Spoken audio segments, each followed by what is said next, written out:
신명기 28장 58절에서 68절 말씀. 구약성경 307쪽입니다. 제가 하나님 말씀 받들어 봉독하도록 하겠습니다. 내가 만일 이 책에 기록한 이 율법의 모든 말씀을 지켜 행하지 아니하고 내 하나님 여호와라 하는 영화롭고 두려운 이름을 경외하지 아니하면 여호와께서 내 재앙과 내 자손의 재앙을 극렬하게 하시리니 그 재앙이 크고 오래고 그 질병이 중하고 오래 것이라. 여호와께서 내가 두려워하던 애굽의 모든 질병을 내게로 가져다가 내 몸에 들어붙게 하실 것이며 또 이 율법책에 기록하지 아니한 모든 질병과 모든 재앙을 내가 멸망하기까지 여호와께서 내게 내리실 것이니 너희가 하늘의 별같이 많을지라도 내 하나님 여호와의 말씀을 청종하지 아니함으로 남은 자가 얼마 되지 못할 것이라. 여호와께서 너희에게 선을 행하시고 너희를 번성하게 하시기를 기뻐하시던 것 같이 이제는 여호와께서 너희를 망하게 하시며 멸하기를 기뻐하시리니 너희가 들어가 차지할 땅에서 뽑힐 것이요 여호와께서 너를 땅 이 끝에서 저 끝까지 만민 중에 흩으시리니 내가 그곳에서 너와 내 조상들이 알지 못하던 목석 우상을 섬길 것이라. 그 여러 민족 중에서 내가 평안함을 얻지 못하며 내 발바닥이 쉴 곳도 얻지 못하고 여호와께서 거기에서 내 마음을 떨게 하고 눈이 쇠하게 하고 정신이 산란하게 하시리니 내 생명이 위험에 처하고 주야로 두려워하며 내 생명을 확신할 수 없을 것이라. 내 마음의 두려움과 눈이 보는 것으로 말미암아 아침에는 이르기를 아하 저녁이 되었으면 좋겠다 할 것이요 저녁에는 이르기를 아하 아침이 되었으면 좋겠다 하리라. 여호와께서 너를 배에 싣고 전에 네게 말씀하여 이르시기를 내가 다시는 그 길을 보지 아니하리라 하시던 그 길로 너를 애굽으로 끌어가실 것이라. 거기서 너희가 너희 몸을 적군에게 남녀 종으로 팔려 하나 너희를 살 자가 없으리라. 아멘. 제가 교구 사역할 때에 믿음이 없는 가정 안에서 5살 여아에게 랑게르한스 세포 증후군이라는 질병이 발생하였습니다. 처음 듣는 질병이었지요. 근데 이 질병이 왜 위험하냐 하면 어디에 발병하든 그 발병한 부위의 뼈를 뚫어놓기 때문입니다. 자, 이 아이는 머리에 발병을 해서 이 500원짜리 동전만한 이 뼈가 녹아서 없었기 때문에 굉장히 주의해야 했습니다. 5살짜리밖에 되지 않는 딸아이. 근데 서울대학교 병원에서 이 랑게르한스 세포 증후군이라는 이 이름도 생소한 질병을 받고 얼마나 낙담이 되었겠습니까? 그리고 목장에서 이 중보적 기도를 요청하게 될 때 이 교구의 모든 목자와 부목자 모임에서 정말 뜨겁게 고쳐주시기를 기도하였습니다.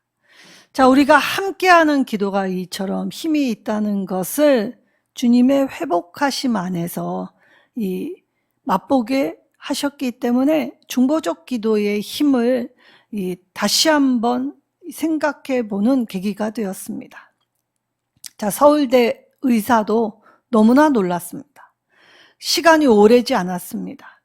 정말 짧은 순간 안에 자기가 이 질병이 이 병명을 말한 것이 맞나? 라고 여길 정도로 이유를 알 수 없지만 다 나았다라는 이 의사의 소견을 받게 되었지요. 자, 말할 수 없이 기뻤습니다. 함께 기도하는 사람들도 기뻐했고 특별히 그 목장 안에서는 기적이 일어났다고 참 기뻐하였지요. 자, 이 가정 어떻게 되었을까요? 하나님의 놀라운 기적을 맛보고 하나님 앞에 열심히 있는 주의 참백성이 되었을까요? 자, 엄마는 이제 병이 난 아이의 이 교육을 위해서 조금 더 나은 방향의 교육을 해주고 싶었기 때문에 서울로 이사를 갔고, 그리고 그 서울에서 교회를 아예 나가지 않았습니다. 엄마가 보험 일을 하느라 바빴기 때문입니다. 자, 그렇다면 기적이 믿음을 키우는 계기가 되었을까요? 결코 그렇지 않습니다. 오늘 하나님의 고유 권한을 말씀하실 때 복의 말씀과 저주의 말씀을 함께 이야기를 해 주십니다. 자, 이 이야기를 통해 특별히 이 하나님께서 우리에게 징벌을 내리시려고 작정하신 분인 듯 받아들여서는 안 되죠. 여기에는 하나님의 애타는 심정, 역설이 담겨 있는 것입니다. 하나님은 오늘 이 말씀 안에서 특별히 이 악인이 악한 날에도 망하는 걸 기뻐하시지 않는구나 라는 걸 우리에게 하나님 마음을 알려주셨습니다. 그럼에도 불구하고 자, 복의 결과와 이 저주의 결과 우리가 단정 지을 수가 없지요. 왜냐? 인간이 겪는 불행, 고통, 그리고 죄, 이것이 꼭 저주의 결과에서만 나온다고 볼 수 없기 때문입니다. 복 또한 마찬가지이죠. 복이 단순히 물질적인 복에 한정된 복이 아님을 말씀하여 주셨지요. 자, 그러니까 우리가 생각하는 복과 저주의 개념을 이제 하나님의 말씀의 가르침 안에서 이 참뜻 하나님의 애타는 심정이 무엇일까를 깨닫게 될 때 이 하나님의 애타는 심정을 깨닫고 난 후에 우리는 저주의 말씀이든 복의 말씀이든 거기에 비중을 두는 것이 아니라 이 말씀들을 통하여 나는 하나님 없이는 살 수 없는 존재입니다 라고 고백하고, 그래서 하나님 앞에서 코람데오 우리가 항상 무슨 일을 하든 죽게 하듯 하는 태도와 자세를 가지고 코람데오 하나님이 보고 계신다라는 하나님 의식을 통해서 살아가게 될 때에 우리가 하나님의 이 말씀의 가르침 앞에서 나는 내 믿음은, 내 삶은, 내 신앙은 어떠한 것인가를 점검하라고 주신 말씀입니다. 자, 오늘 특별히 58절에 자, 두려우신 하나님, 영화롭고 두려운 이름을 경외하지 않는다라고 표현하였지요. 자, 하나님을 두려워하지 않으면 마땅히 하나님의 이 하나님 되심을 인정하지 않는 자에게는 하나님의 인도와 보호가 정녕 따르지 않습니다. 자, 오늘날 저와 여러분이 일상에서 누리고 있는 많은 것들을 쉽게 관가할 때가 많지요. 자, 우리가 건강을 잃기 전에는 건강을 주신 것에 감사하는 마음이 새록새록 생기느냐? 그렇지 않습니다. 건강을 잃기 전에는 건강했을 때가 얼마나 소중했는지, 그 건강을 가지고 나는 왜 이것밖에는 살지 못했는지 후회와 여한만 남게 되지요. 그렇다 그러면 오늘 잃기 전에 깨닫게 되는 것이 분복 아니겠습니까? 우리는 늘 삶에서 하나님 없이는 한순간도 설 수 없고 갈 수 없고 그리고 세워질 수 없는 존재입니다. 죄로 인해 늘 실패하고 낙담하고 무너지고. 자, 이스라엘은 아직 약속의 땅에 들어간 것이 아니죠. 근데 모세를 통해서 첫 번째 믿음의 조상 아브라함에게 주셨던 언약을 이제 약속의 땅에서 누리게 될 때에 이것을 잊지 말라라고 예방주사를 놓았던 것입니다. 두려우신 하나님을 마땅히 두려워해야 하는 것은 예배자의 본분이지요. 그렇다고 해서 두려움 안에 억지로 마지못해 그리고 기쁨 하나도 없이 감당하는 것이 아니라 이 경외 안에는 하나님을 두려워하면서 동시에 가장 사랑할 때, 그래서 하나님의 사랑을 깨달을 때, 하나님이 사랑이시라는 대명제 안에서 내 삶을 하나님과 동행하게 될 때에 하나님의 은혜는 오늘 우리의 삶 곳곳에 안위하시는 주님의 의로운 팔로 안으시고 품으시고 함께 하셔서 우리가 낭망할 때는 일으켜 세워주시고 그리고 우리가 피곤할 때는 업어주시며 그래서 우리가 언제든지 주와 함께 걸어갈 수 있는 길을 열어주셨다는 것입니다. 그래서 하나님의 이름, 우리가 이 하나님의 이름을 높일 때 두려움, 경외감 안에는 정말 사랑이 가득하면서 동시에 함부로 여기거나 무시하지 않는, 그래서 이 두렵고 떨림으로 겸비한 자세를 갖추어야 하죠. 근데 그렇게 살지 못했다는 것입니다. 왜냐? 우리는 늘 은혜를 쉽게 저버리고 잘 잊어버리기 때문입니다. 자, 이때 59절의 말씀 안에서는 내 재앙과 질병이 중하고 오래할 것이다 라고 표현하셨습니다. 이때 재앙이라는 히브리어 마카는 이 상처, 학살이라는 뜻을 가지고 있습니다. 자, 그러니까 전쟁으로 인하여 이 학살, 이 침략으로 인해서 상처가 난 상태, 그리고 이 또 하나의 상처는 무엇입니까? 바로 질병으로 인해서 생기는 상처. 그런데 이것이 회복되지 않더라는 것이죠. 회복되지 않으니까 상처가 낫지 않고 오래되니까 썩고 골마 터지게 되는데 하나님은 고쳐주시지 않았다라고 말씀하십니다. 그렇다면 우리가 이 햇빛 속에서도 우리의 몸을 건강하게 만드는 이 비타민 D를 합성할 수 있는 요인이 햇빛에 있다고 하죠. 하나님이 햇빛을 이 땅의 모든 지면에 비춰 주셨다는 것은 하나님이 우리를 회복시켜 주시려는 사랑으로 비추어 계셔 주셨는데 그 사랑을 잃어버린 자에게는 이 하나님의 사랑의 빛이 스며들지 않는 상태, 그러니까 썩고 골면 어떻게 됩니까? 잘라내어야 합니다. 정말 어렵고 힘든 상태가 계속되죠. 자, 그러면 질병이나 침략으로 인한 상처가 낫지 않는데도 불구하고 백성은 하나님을 여전히 찾지 않았다는 것입니다. 그리고 우리는 이스라엘 역사를 통해, 그리고 우리 개개인의 신앙 생활을 통해서 자, 하나님이 우리에게 분복을 주셨을 때에는, 자, 안전하다, 평안하다 할 때에는 우리의 신앙이 때때로 풀어질 때가 있습니다. 나태하다, 태만하다라고 생각될 때가 있더라는 것이죠. 그러면 자, 내가 하나님께 정성을 다하여서 하나님이 나에게 주시는 건강, 물질, 이것은 내가 하나님께 드리는 정성에 비추어서 하나님이 나에게 이것을 주신다라고 생각을 한다면 그건 복의 개념이 잘못된 것입니다. 왜냐? 그렇게 신앙생활을 하면 내가 하나님께 어떻게 했는데, 내가 봉사하고 희생하고 누구보다 더 열심히 섬겼는데 지금 고작 나에게 주시는 대가가 이것이란 말인가? 라고 생각하면 믿음을 털 수 있기 때문이죠. 그래서 복과 저주의 개념 안에서 우리가 바른 인식을 갖추게 될 때에 우리의 잘못된 정성을 다하면 복 받는다라는 건 그건 종교성이지 신앙이 아니라고 하십니다.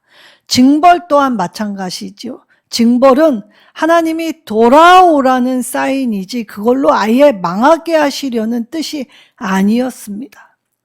그러니까 하나님이 오늘 이처럼의 말씀을 하실 때에 자, 우리가 이 개구리 올챙이적 생각을 해야 하는 존재가 되어야 교만하지 않는다는 것입니다. 자, 우리는 사스, 메르스, 코로나의 시기를 거쳐왔습니다. 한국교회는 이 한국교회가 독립되고 이 땅에서 하나님이 붙드신 은혜로 이 교회가 정말 이 많은 교인의 수, 그리고 이 크고 이 많은 교회들이 우후죽순 생겨나게 됐을 때에 자, 그러면 우리의 신앙이 잘 자라났습니까? 오늘날 우리의 신앙은 이 양쪽으로는 성장했는지 모르나 질적으로는 형편없는 수준이 되었습니다. 그리고 이 박쥐에서 나오는 바이러스 이것 가지고 많은 생명이 상하게 되었지요. 그리고 교회의 문을 닫은 이 엄청난 역사를 지내왔습니다. 근데 요즘 어떠합니까? 우리는 자유롭게 하나님께 예배할 수 있지만 이 하나님 앞에 예배 자리가 텅텅 비어졌습니다. 이제 인터넷 앞에서 내가 좋아하는 교회의 목사님을 앉아서 편하게 예배할 수 있는 시대라는 것을 알았기 때문에 더 이상 교회에 나오지 않아도 나는 예배한다 라고 말하였기 때문입니다. 또 심지어 나는 교회는 안 나간다. 교회 목사나 조직이나 시스템이 못마땅하기 때문에 교회는 안 나간다. 그러나 나는 하나님을 믿는다. 그러한 교인들을 가나안 교인들, 뒤집어서 교회 안 나가, 안 나가 교인들을 가나안 교인이라고 이야기들을 하지요. 근데 예배는 무엇입니까? 하나님이 정해주신 방법대로 하나님의 말씀을 따라 하나님의 말씀을 듣고 행하는 자가 예배자입니다. 근데 우리의 모든 예배의 곳곳이 다 무너져 내렸지요. 자, 앞으로 박쥐에서 나올 사스나 메르스 그리고 코로나 같은 바이러스는 17종이나 더 있다고 합니다. 그뿐인 줄 아십니까?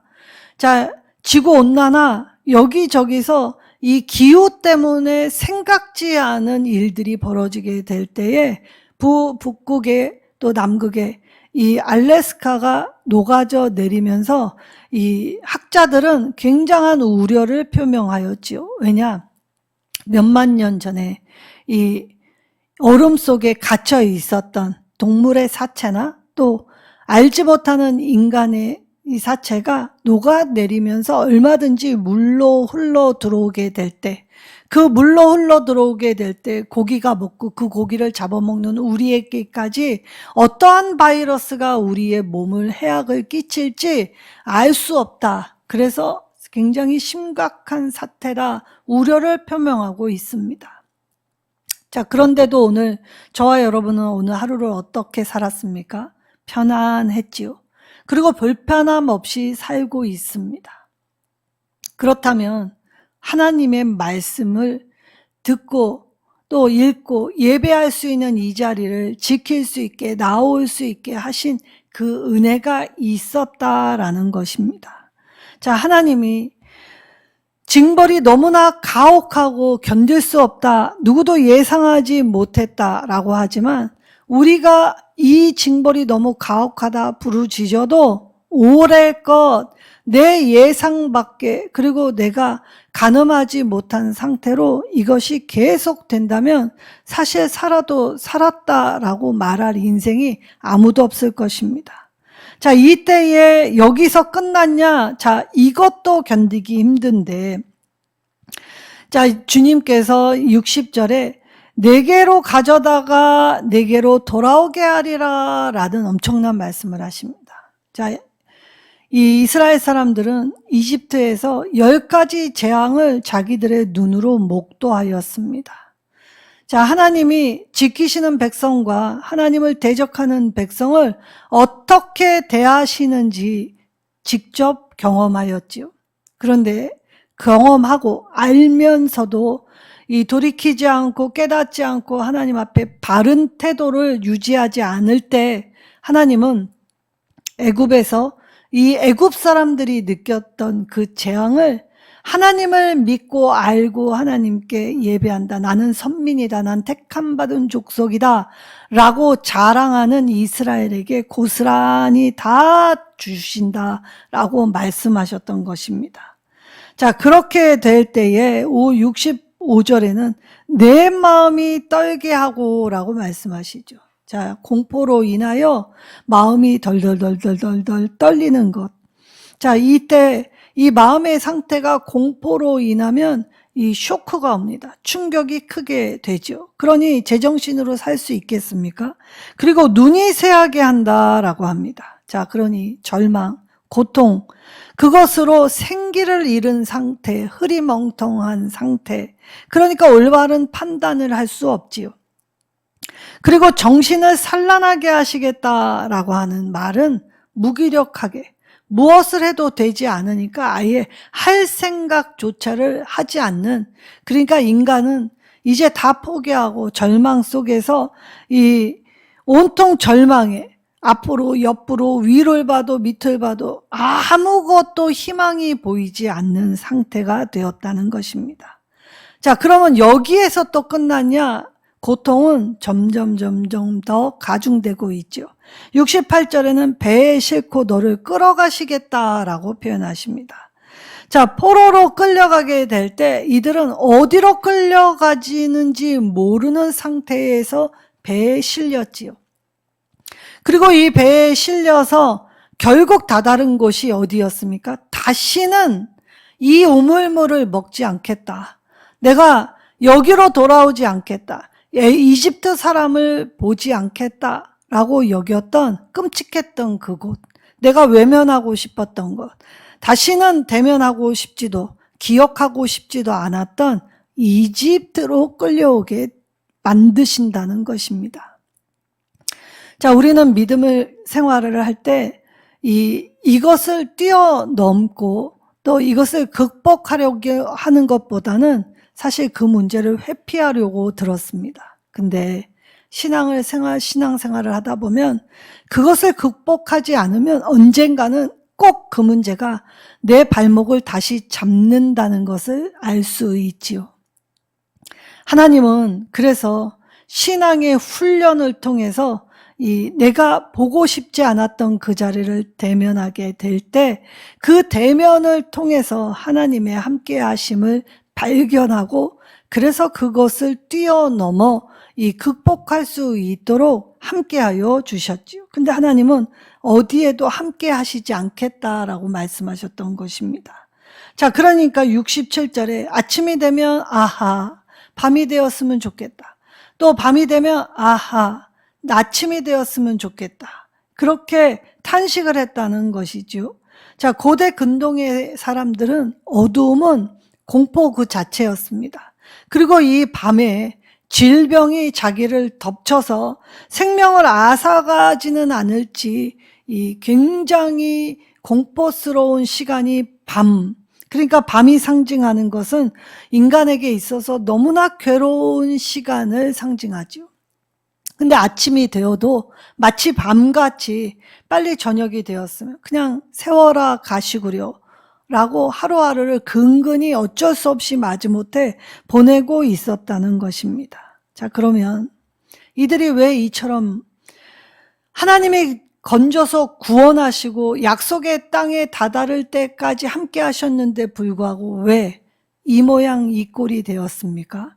하나님의 율법을 지키지 않아서였습니다. 아주 작은 것으로 시작하였습니다. 불평, 원망, 낙담, 미움. 그런데 이것이 내 마음에 뿌리를 내리고 자리를 잡게 될 때 우리의 미움은 분노로 증폭되었지요. 그리고 내 감정 또한 내가 감당 못할 수준으로 변했다는 것입니다. 자, 그러니 압제 고통 중에 부르짖어서 하나님이 건져 구원해 주셨는데 다시 노예로 가게 될 때에 자, 전과 같은 삶이 되었다. 근데 전보다 더 못했다. 왜냐? 노예로 팔렸는데 팔려도 살자 종으로 산다면 그래도 풍족히는 못 먹어도 주인의 상에서 굶지 않을 만큼은 먹지 않습니까? 일시키려면 이 죽은 상태로는 일시키지 못하기 때문에 조금이라도 먹을 수 있습니다. 근데 이스라엘 사람들은 종으로 팔려 노예로 팔렸는데도 그 누구도 사지 않는 상태, 아주 끔찍한 상태. 그러니까 하나님이 멸망시키기로 작정하실 때에 그들이 망할 때까지 계속되고 있다는 것입니다. 자, 그렇다면 오늘 이들의 이 모습을 통해 모세가 우리에게 주의하고 경계하라고 들려준 이 말씀을 통해 우리는 무엇을 보아야 합니까? 나 자신을 보아야 하지요. 실제로 이 하나님의 말씀이 이 AD 70년에 로마 장군 티투스가 와서 예루살렘 성전을 함락하고 이 17,000명의 유대인들을 사로잡아 애굽의 노예로 판 기록이 있습니다. 그리고 그 앞전에 AD 65년에는 이 이스라엘이 이 로마의 반란을 일으킬 때에 반란군을 진압하는 과정에서 많은 사람들이 이 마사다 요새에서 학살을 당했습니다. 그리고 길거리에서도 로마의 전차에 의해서 수많은 사람들이 뭉개지고 깔려서 죽게 되었지요.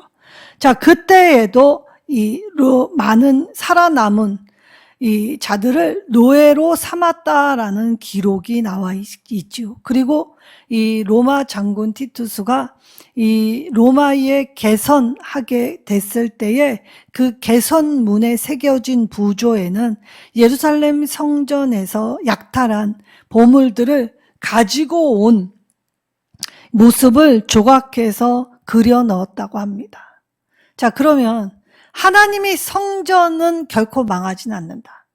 우리가 무슨 짓을 해도 하나님이 여기 우리에게 예배의 장소를 허락하셨기 때문에 이 교회는 망하지 않는다. 그러나 하나님은 이 예루살렘 성전, 이 오늘날의 통곡의 벽 하나 남겨두시곤 다 무너뜨려 놓으셨습니다.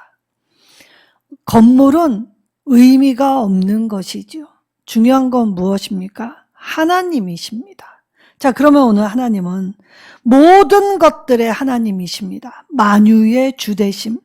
그렇기 때문에 하나님이 이 말씀을 기록하시고 실제 이 말씀대로 행하실 때에도 그건 하나님의 고유 권한, 하나님은 그렇게 하실 수 있다는 것이죠.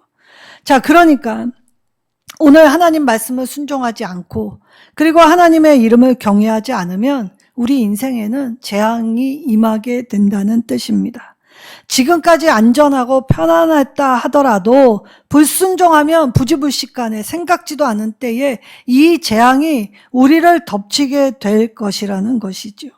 자, 그러니까 오늘 이 주님이 우리에게 말씀을 하여 주셨을 때에 자, 이 말씀을 주신 것 자체가 은혜이죠.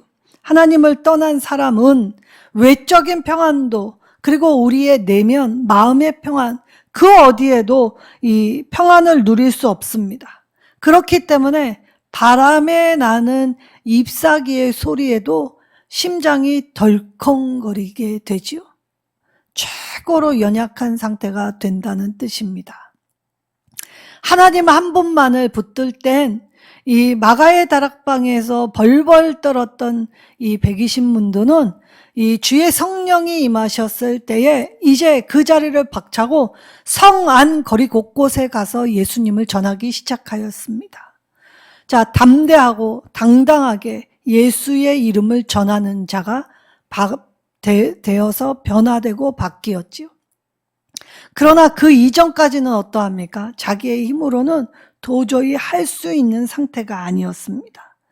자, 지금까지 하나님이 여기에서 우리가 이 말씀을 통해 나 자신의 신앙이 제대로 된 것인지 되돌아볼 수 있는, 그래서 불순종의 엄청난 대가가 무엇인지 깨닫게 될 때에 자, 하나님께 버림받은 삶은 늘 피곤하고 불안하고 그리고 절망과 공포만 있게 된다라고 말씀하셨죠. 그러나 하나님의 오늘 이 말씀은 어떠한 의미가 있습니까? 말씀 안에 거하라는 것입니다. 하나님 한 분을 붙들라는 것이죠. 참된 자유를 누리는 삶은 하나님을 붙들 때 그 거룩하시는 이름을 높이고 그 거룩하신 이름 앞에 내가 겸손히 낮아질 때, 그래서 우리가 하나님을 저버릴 때는 사실 우리가 이 빈 평안 붙들려고 우상을 따르고 우상을 섬기게 되지만 그것들은 결국 우리에게 참 안식을 주지 못합니다. 그러니 생명의 위협을 받고 생명이 늘 불안할 수밖에 없지요. 근데 하나님을 기쁘시게 하는 삶, 하나님의 말씀 듣고 말씀을 따라 살려고 노력만 해도 하나님은 성령의 충만함을 주신다는 것입니다. 자, 그렇게 될 때에 오늘 하나님께서 복과 저주의 갈림길에서 무엇을 선택할 것인지 우리에게 자유의지를 주셨기에 우리는 이 말씀 앞에서 내가 붙들어야 할 말씀, 내가 반드시 살아내야 할 길, 내가 선택해야 하는 것 무엇인지를 깨닫게 하여 주셨지요. 그러니까 오늘 우리가 하나님의 말씀을 저버린 백성으로 살아갈 것인지 하나님의 말씀을 붙들며 주신 구원을 이루기 위해 오늘도 하나님의 하나님 되심, 그래서 내 인생의 주인이십니다 라고 고백하여, 그래서 우리의 신앙이 하나님 백성임을 기뻐하며 하나님께 충성하는 가운데 하나님이 주신 말씀 안에서 이 징벌이든 복이든 그것의 결과는 하나님께 맡기고 나는 오늘 하나님의 말씀에 반응하는 것이 가장 가치 있고 중요한 일이라는 것입니다. 그러니 오늘 저와 여러분이 여기 예배 드릴 수 있는 자리에 오게 하신 것도 엄청난 은혜이죠. 왜냐? 이들의 징벌 안에는 더 이상 하나님을 섬길 수 없는 징벌이 제일 가혹한 징벌이었습니다. 하나님을 불러도 하나님은 응답하시지 않았습니다. 그러나 오늘 우리가 주의 이름을 부르고 기도할 때에 비록 상황은 악하고 힘들고 어려울지라도 여전히 우리의 기도를 들으시는 하나님께서는 우리의 기도를 통해 이 세상을 바꾸시고 이 세상을 이 하나님의 구원을 온전히 이루기 위한 통로로 우리를 사용하시기 때문에 오늘 우리가 이 모일 수 있고 하나님께 예배할 수 있는 이 귀한 분복의 자리에서 지금까지 돌보신 은혜에 감격하고 그리고 앞으로 미지의 모든 시간도 주님께 다 맡기어 하나님과 함께 동행할 때 코람데오 하나님 앞에서 하나님을 의식하며 사는 삶이 될 때 하나님의 고육 고난 앞에 토달지 않습니다. 불평하지 않지요. 그리고 염려와 불안으로 떨지 않고 쫄지 않게 되는 것입니다. 자, 그렇다면 오늘 주님은 저주가 임하는 전제 조건을 58절에서 말씀하여 주셨지요. 그리고 각종 질병과 재앙으로 파멸된다 59절에서 63절에 말씀하여 주셨습니다. 그리고 63절 하반절에서 69절은 만약에 그렇게 될 때 떠나왔던 곳 이전의 삶으로 돌아가는데 더 형편없다라고 이 포로의 생활, 그래서 죄로 물들면 하나님을 잃어버릴 수밖에 없지요.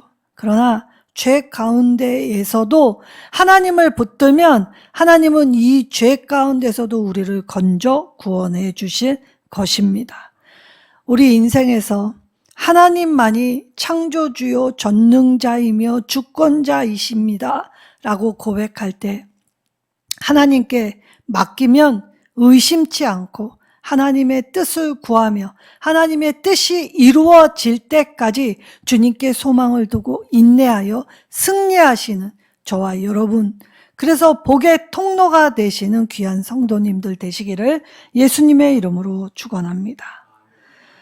하나님, 이 귀한 말씀 하나님은 오늘 복의 길과 저주의 길을 제시하여 주셨고 구원의 길을 선택하도록 이 말씀으로 가르쳐 주셨사오니 이제 구원을 받아들이며 구원의 역사를 쓸 때 열어주신 새 길을, 그 출애굽의 길을 온전히 걸어갈 수 있는 일선누린교회의 성도들 되게 해달라고 우리 말씀 붙잡고 주여 한번 부르짖고 간절히 기도하겠습니다.